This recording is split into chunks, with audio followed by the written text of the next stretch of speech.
Good morning everyone. स्वागत है आप सभी का आपके अपने यूट्यूब चैनल में।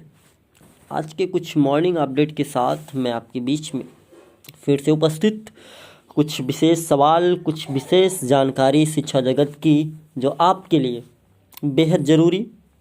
तो बने रहिएगा वीडियो के अंत तक। आपको इस चैनल पे लगभग प्रदेश के, देश के समझी शिक्षा जगत से जुड़ी जानकारियाँ दी जाती हैं। तो इस कड़ी में फिर से एक बार आपके बीच में उपस्थित। तो 69,000 शिक्षक भर्ती की मैं बात करूं तो सबसे पहली बात तो ये आरक्षण के मामले में फंस सकता है पेज, इसकी जानकारी।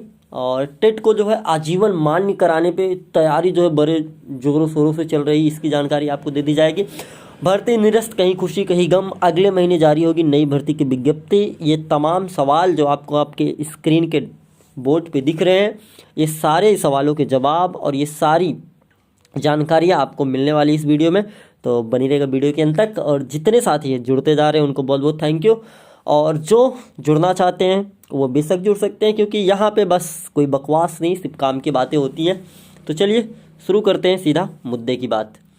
तो सबसे पहले चीज़, अब 2 चरणों में होगी परीक्षाएं, ये एक जानकारी मैं आपको दे रहा हूँ। ये हम कल आपको वीडियो के माध्यम से मॉर्निंग अपडेट में बताया था कि उत्तर प्रदेश अधीनस्थ सेवा चयन आयोग अब जो है किसी भी भर्ती के लिए द्विस्तरीय परीक्षा कराने जा रही है, जिसमें आपको जो है एक परीक्षा पहले करानी होगी। जो तमाम जो भर्ती परीक्षाएं हैं सबको मिलाकर के एक परीक्षा कराने के बाद अगर आप उसमें क्वालिफाई कर जाते हैं तो पार्टिकुलर एक जो है और उस विभागीय परीक्षा करा लेंगे। इसके बाद आपको नियुक्ति दे दी जाएगी। इसके विषय में कल भी जानकारी दी थी और आज भी ये जो है आपको दिखाई दे रहा है। उस परीक्षा को CET कहते हैं, CET नाम रखा गया है, ठीक है, जिसको बोलेंगे कॉमन एलिजिबिलिटी टेस्ट जो है ये होगा।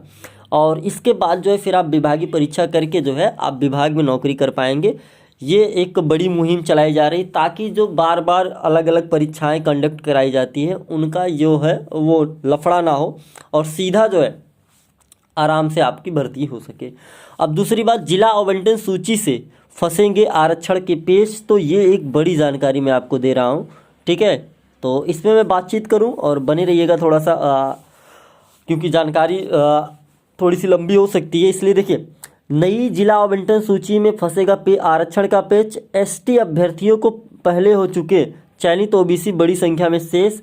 बेसिक शिक्षा विभाग परिषद 69,000 शिक्षक भर्ती पूरी करने के लिए शेष 37,339 पदों की नई जिला आवंटन सूची जारी करता है तो आरक्षण पेच फंसेगा तय है। वजह, ST वर्ग के लगभग सभी अभ्यर्थी पहले ही नियुक्ति पा चुके हैं, वहीं OBC अभ्यर्थी बड़ी संख्या में शेष हैं। नई सूची बनने में सभी वर्गों का आरक्षण सही अनुपात में ना होने पर विवाद होगा और यदि उसे दुरुस्त करने का प्रयास हुआ तो पहले की सूची से चयनितों को बाहर होना पड़ सकता है।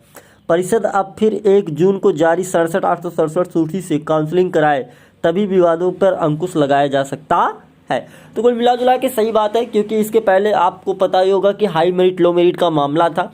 तो क्योंकि लो मेरिट वाले कैंडिडेट को सिलेक्ट हुए थे, हाई मेरिट वाले नहीं, तो उसमें कुछ ऐसी कैंडिडेट को चयनित कर लिया गया था। अब बाकी जो OBC अभ्यर्थी बचे हैं तो उनका अलग होता है, तो मामला बिल्कुल फंसेगा, इसमें कोई दो राय नहीं है। अब देखने वाली बात है इसमें क्या हो सकता है। बाकी और मैं बताऊं तो इसमें हाई कोर्ट में सुनवाई भी चल रही है। शिक्षक चयन की 31,277 अभ्यर्थियों की सूची को हाई कोर्ट में चुनौती दी गई है। इसमें आरोप है कि OBC वर्ग के कई अभ्यर्थियों का चयन ना तो उनके वर्ग में हुआ और ना ही सामान्य की सीटों पर चयनित हो सके हैं। अब सभी पद भरने का आदेश हाई कोर्ट में चल रहे विवाद का पटाक्षेप हो सकता है, बशर्ते जिला आवंटन सूची जो का त्यों जारी हो तब। तो यही सारी चीज़ें हैं। और इसके बाद MRC मुद्दा भी इसी में लगा हुआ पड़ा है, वो भी कोर्ट में लंबित है, उसमें भी अभी किसी प्रकार का जो है क्लियरेंस जो है नहीं मिल पाया है। आगे चलेंगे दोस्त। आगे, सेना भर्ती के लिखित परीक्षा का परिणाम 20 दिन में घोषित, ये भी एक जानकारी है। हालांकि ये हम लोगों के लेवल की नहीं है, फिर भी कुछ जो आर्मी की तैयारी करने वाले साथी जो छोटे हैं उनके लिए ये जानकारी बेहद है, ठीक है। इनकी रैली हुई थी और 20 दिन में बोर्ड लिखित परिणाम को जो है घोषित कर दिया, ठीक है। बीते 1 नवंबर को लखनऊ भर्ती मुख्यालय द्वारा लिखित परीक्षा आयोजन किया गया था और इसके बाद 13 जिलों में, और इसके बाद फिर जो है रिजल्ट जारी कर दिया गया।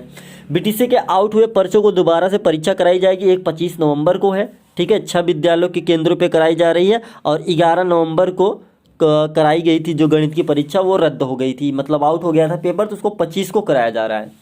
आगे टीजीटी और पीजीटी प्रवक्ता की नई भर्ती जो है अगले महीने जारी की जाएगी। ठीक है, जो रद्द हुई है वही, तो उसी को जो है अगले महीने नई विज्ञप्ति जारी करके कराई जा रही है। ठीक है, यहाँ देख सकते हैं आप यूपी टीईटी का प्रमाण पत्र आजीवन मान्य करने की तैयारी चल रही है। ठीक है, अब आजीवन टीईटी प्रमाण पत्र जो है वो मान्य होगा और सीट्स कोर्ट से आदेश आ गया, इसमें यही सब जानकारियां हैं। और ये जो यूपी टीईटी प्रमाण पत्र को आजीवन मान्य किया जा रहा है, कुल मिला जुला के अब इसमें ये देखने वाली बात होगी दोस्त कि कब से कब तक की मार्कशीट को आजीवन मान्य करने जा रहे हैं सरकार। ठीक है, क्योंकि इसके पहले जो है 5 साल तक वैलिडिटी था टीईटी प्रमाण पत्र, क्या सभी को उठा करके मान्य करेंगे कि पिछले 5 साल का, ये आने वाला समय तय करेगा। लेकिन एक बड़ी जानकारी आपको दे रहे हैं कि यूपी टीईटी के प्रमाण पत्र को आजीवन मान्य करने से जो भीड़ होती है, जो हमेशा टीईटी की परीक्षा को लेकर के, वो खत्म हो जाएगा और एक जो डर बना रहता है कि अब हमारा वैलिड नहीं है, हमें फिर से टेट देना पड़ेगा, वो सारी चीज़ें जो है क्लियर हो जाएंगी। ये बड़ी जानकारी है। आगे मैं बात करूं भर्ती निरस्त, कहीं खुशी कहीं गम, ये जानकारी मैं आपको दे दूं फटाफट। ठीक है, तो ये जानकारी जो है उसी को लेकर के है जो टीजीटी और पीजीटी की विज्ञप्ति जारी हुई थी, जिसमें जीव विज्ञान को शामिल नहीं किया गया था। इसके बाद तदर्थ शिक्षकों को जो वेटेज दिया जा रहा था उसमें बड़ी समस्या हो जा रही थी। इस समस्या के समाधान के लिए जो है विज्ञप्ति को निरस्त करके फिर से नई विज्ञप्ति जारी की जा रही है। तो जो अभ्यर्थी एक बार आवेदन कर चुके हैं वो परेशान है कि कहीं फिर से भर्ती आएगी कि नहीं आएगी, तो उसके लिए मैं जानकारी के लिए मैं बता दूं कि भर्ती आएगी नेक्स्ट मंथ के लास्ट वीक या फर्स्ट वीक दिसंबर में आपको भर्ती देखने को मिल सकती है। तो बीएड के जो कैंडिडेट है वो बिल्कुल निराश ना हो, भर्ती आपको देखने को अवश्य मिलेगी। तो यही सारी जानकारी आज की थी, तो जो भी आपके लिए शिक्षा जगत से जुड़ी हुई थी। तो इसी तरह से जो भी जानकारी होती है वो आपको बीच में समय जो है उपस्थित रहेंगे लेकर के, और मिलते हैं फिर से दोपहर तक या फिर शाम तक कोई विशेष अपडेट, कोई विशेष जानकारी के लिए। तब तक के लिए प्रदेश के सभी साथियों का मेरा सादर प्रणाम।